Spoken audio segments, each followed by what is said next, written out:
Over the past 5 years, I've been living in London. 3 of those years was as a university student, and the past 2 have been working full-time as an infrastructure private equity analyst/associate. A common bit of advice I've heard over that time, whether it be from my parents or other family friends, was to buy a property in London. It doesn't matter where, just get yourself on the housing ladder in London somewhere. My parents encouraged me to do this even when I was in my first year of university. They suggested that they would help me to buy a place in my first year, they'd help me with funding it, and then in my second or third year I could commute from somewhere on the outskirts of London into university. Back then, the idea of travelling from the outskirts of London into university every day was really unappealing to me, so I pushed back a lot. As I've gotten older, I've started thinking more and more about the idea of buying a property in London, and I still can't get my head around doing it. Hey guys, welcome back to Ashore. My name is Aravind, and in today's video I wanted to walk you through all the reasons why I can't see myself buying a property in London. Or at least for right now. First off, let's quickly cover the main reasons why people typically suggest you should buy a place in London. The first is the idea that it's a good investment. Over the past 20 to 30 years, the house prices in London have absolutely skyrocketed. That means you often hear about people who bought their houses back in the day in London for rock bottom prices, and ever since then, the value of that house has massively appreciated over time. Since 2000, house prices in Greater London on average have more than doubled. A finding by Savills found that in the middle of 2003, the average price of a house was around £278,500. And now, in the middle of this year, 2024, that average price has increased to more than £700,000. And this has led to a common bit of advice being to just invest in a house in London somewhere, with the hope that over time, the value of this house is going to massively increase. The second argument is that rents have been massively increasing in London over the past few years. And so the argument goes, why don't you just buy a 2-bed property, rent out one of the rooms, mortgage the property, and that way your average housing cost per month will be broadly the same as what you were paying in rent before, but at the same time, you will be not only building equity in the place that you've bought, but you won't have to worry about ever increasing rent and also having to find a new house every single year. Remember that your mortgage, assuming it's a fixed rate mortgage, means that you'll be paying the exact same amount every single month, whereas when it comes to rent, obviously at the end of your contract, your landlord could choose to massively hike up prices. And so in that sense, a mortgage is a little bit more stable from a cash flow perspective than maybe your rent is. And so those are the 2 most common or biggest reasons I typically hear for why people want to buy a place in London. Now you've heard all the reasons or pros of why you should buy a place in London. So I now want to give you the reasons why I'm a little bit more hesitant to do so. The first point is that houses or flats in central London, where I currently live, are super expensive. You'd be lucky to get a 2-bedroom for lower than 600,000, if that. And remember, one of the ideas that I got told earlier was to just buy a 2-bedroom and rent out one of the rooms. Well, if a 2-bedroom is too expensive, then that whole idea goes down the drain. But let's even just take a single bed, for example. Even then, it's probably between £300,000 and £400,000, again, if you're lucky.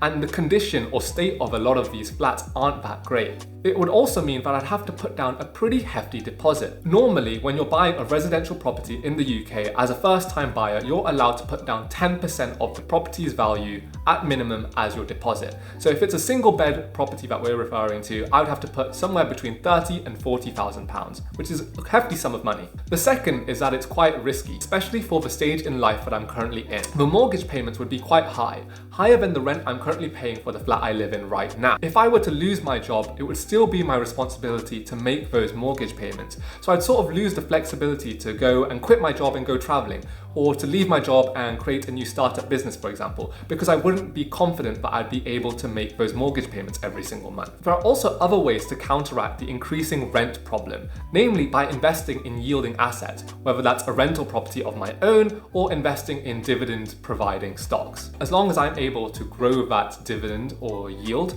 I'd be able to offset the increase in rent that way. So, if central London doesn't work, what about the outskirts in London, where the prices are typically a bit cheaper? For me, I don't want to live on the outskirts of London. It doesn't work for my personal lifestyle at this moment in time. I'm busy working my finance job with really long hours, so above everything else, I really prioritize my spare time. I want to be able to get to and from the office as quickly as I possibly can and have central London at my doorstep when I want to enjoy myself and go out with friends. So if it's going to take me 40 minutes to an hour to commute from the outskirts of London to central, I might as well live with my parents back in the Midlands, or better yet, buy a property there. it would probably be cheaper, and it's pretty much the same thing. My third issue is the idea of leaseholds. The majority of flats or houses in central London, and a lot of wider London as well, are leasehold, meaning that you don't actually own the land underneath the property. You just own that particular flat or house that sits on the land. This means that one, you have to sometimes pay something called ground rent, which is a payment to the person who owns the land underneath your property, which is an additional cost above your mortgage payment. And two, you don't own the property indefinitely. With a leasehold, you only own the property for a certain number of years that are set out on the lease contract. And when that lease expires, the house or flat reverts back to the freeholder, i.e. the person who owns the land, unless you pay to get that lease extended, which can be a huge amount of money in and of itself. This means at the end of the lease, the property that you have sunk hundreds and thousands of pounds into buying reverts back to the original owner, which to me makes absolutely no sense. That's not something that interests me in the slightest. I'm only interested in freehold, where I would also own the land beneath it and I don't have to deal with any of that nonsense. And coming by a freehold property in central London is so difficult. I'd rather avoid that problem altogether. And finally, there is the idea of London as an investment market. Now, the investment attractiveness of a flat or a house is not the primary reason that I would really consider when deciding a place where to live or where to reside. But even if you do look at that, all the data shows that over the past 10 years or so, London has underperformed other areas of the UK when it comes to house pricing increases. And so for me, the investment appeal of London doesn't really convince me all that much. I reckon I could buy a place back home in my hometown of Leicester for much lower initial costs and probably get relatively the same return on my investment. In fact, for the deposit of a single bedroom place in central London, I could probably buy a 4 or 5 bed in Leicester, live in one of those rooms, and rent out the rest and then commute into central London, which in all reality would be a much wiser financial decision. But since I don't like the idea of commuting that far, I'm not going to do it. But if I was looking at it purely from a financial perspective, it would be a no-brainer. And so that brings me to the end of this video. And to conclude, the main reasons why I don't want to buy a place in London is simply the cost, the fact that realistically the only places I could afford to buy are on the outskirts. The outskirts are too far away from me, and I don't like the idea of leasehold property.